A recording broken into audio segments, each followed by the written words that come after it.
Alright guys, what is up? I super apologize for this. I started doing everything and I realized I hadn't made a video for this yet and I really wanted to. So I'm kind of in the middle of this, but I'll go ahead and run you through what I'm doing right now.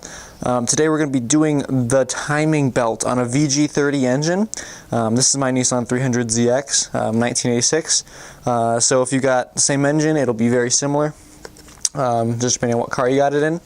So as you can see, the first thing you need to do is just take everything apart.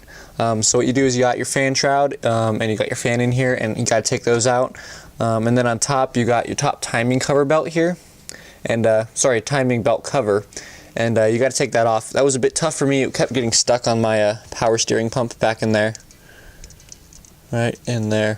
It kept hitting along there for some reason. But I got that out, and I kind of had to move my thermostat for that. Of course, I'm redoing that anyway if you've been following me.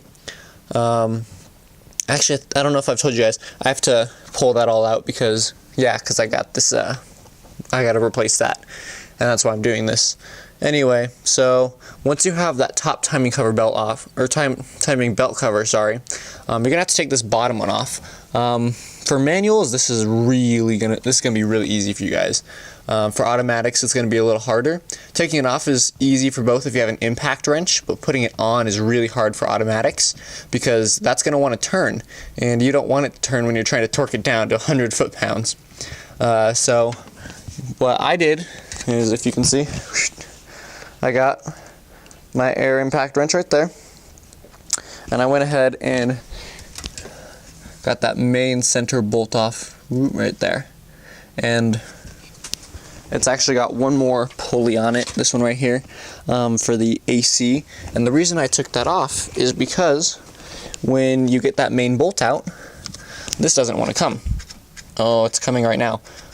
Well, if it doesn't want to come, because I've already taken this off, that's why it's doing it for me, you're going to want to get a steering wheel pulley, steering wheel puller. I've got mine right here. So I've got the steering wheel puller right here, and it's basically just a main peg that pushes in, and then it's got arms that go out and hold on to two other things. So for this one, what I did the first time, let me see if I can get in here. So I undid that pulley to get all these screw holes, and then I used those screw holes as my anchor points.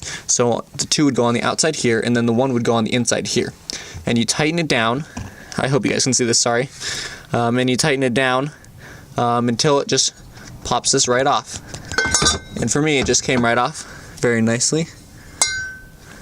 Actually, it's not all the way off, so I'll have to get that. There's a little rubber part that goes on the back of there. So I'm going to go ahead and use my steering pulley on that, steering wheel puller on that. And we'll go ahead and take that off, and then we can get this bottom timing cover off. And that'll be really great to use.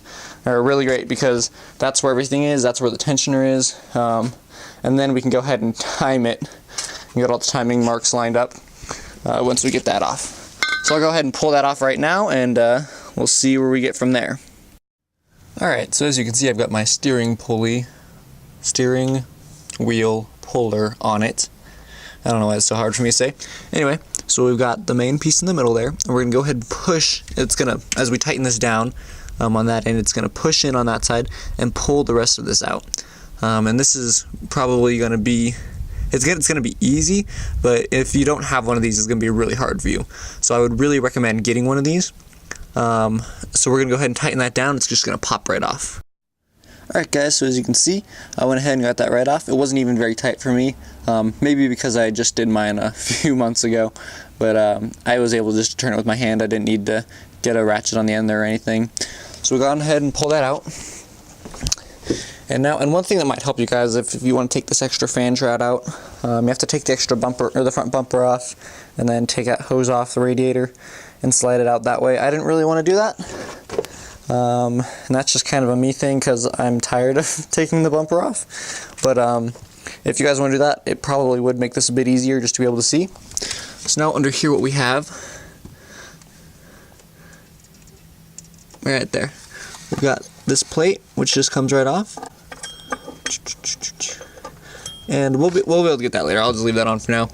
What we want to do now is we want to take the lower timing cover off. So we've got bolts all along here. just like the top ones, just underneath now. So we're going to go ahead and take that off, and then once we got that, we can go ahead and undo the tension on the belt and pull the belt off so we don't damage it. One thing I wanted to mention is when I did this with my thermostat right here, what I did is I took this tin foil.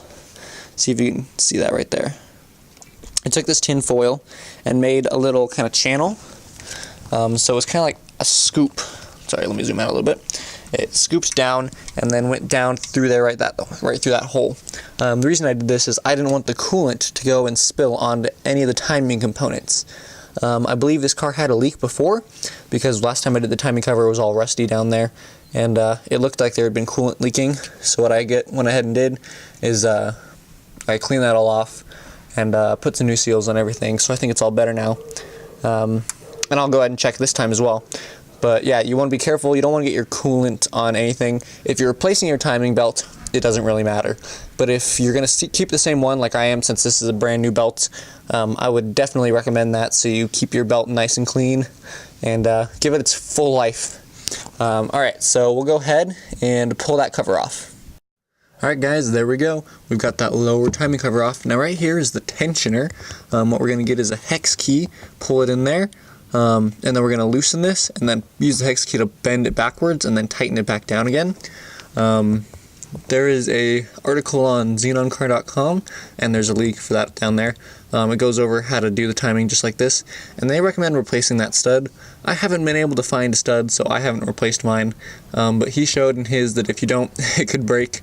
So if you guys are really into it, look really hard for that and you might be able to find it.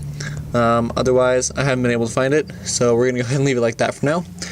So we're going to drop the tension on this, and then we're going to be able to pull the timing belt off, and then we'll be able to go ahead and do whatever else we want, and then we'll be able to put it all back together. Alright guys, as you can see, we've got our Allen wrench in there now, and what I've done is I've already loosened this. Now what we're going to do is we're going to go ahead and pull this back. Might need to reposition this a little bit.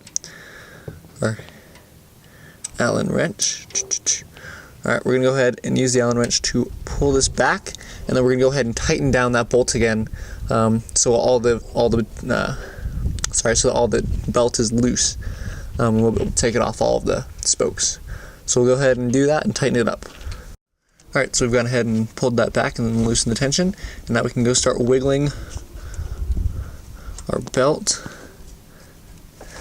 We'll come up here, wiggle it a little bit. Over here, wiggle it a little bit. Down here. Let's keep wiggling it.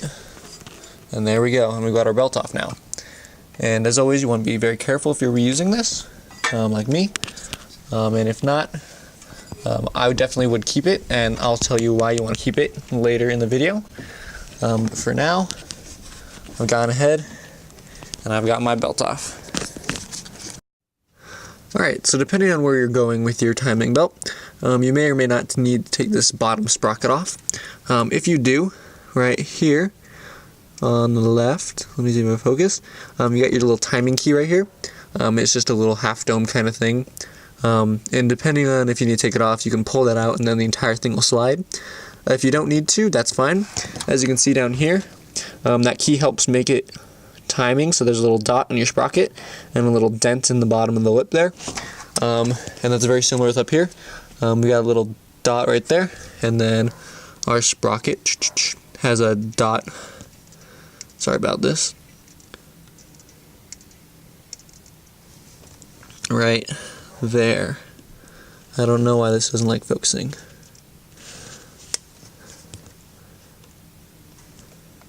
Oh, too close. Anyway, it's got one right there, and exactly the same on the other side. So we're going to go ahead and, for me at least, I need to take this back timing cover off. So I'm going to be using the impact wrench to get those sprockets off, and then I'll be able to pull this in there. I believe there are 2 bolts. You can see one right under there. Right there. And then there's one on the other side as well. They're kind of tough to get to, but, you know, not too horrible. Oh, there's also one right through there. You can see that. So yeah, so I'm going to be doing that depending on where you're going. You know, it's up to you on what you need to do. That website, xenoncar.com, that is in the description, it's got a list of torque specifications for everything. So I believe The main crankshaft is around 100 foot-pounds. These ones I believe are 70 to 75-ish. I'm not quite sure. I believe the tensioner pulley right in there is somewhere around 20-ish foot-pounds. So all this stuff needs to be torqued, and you need to be very careful.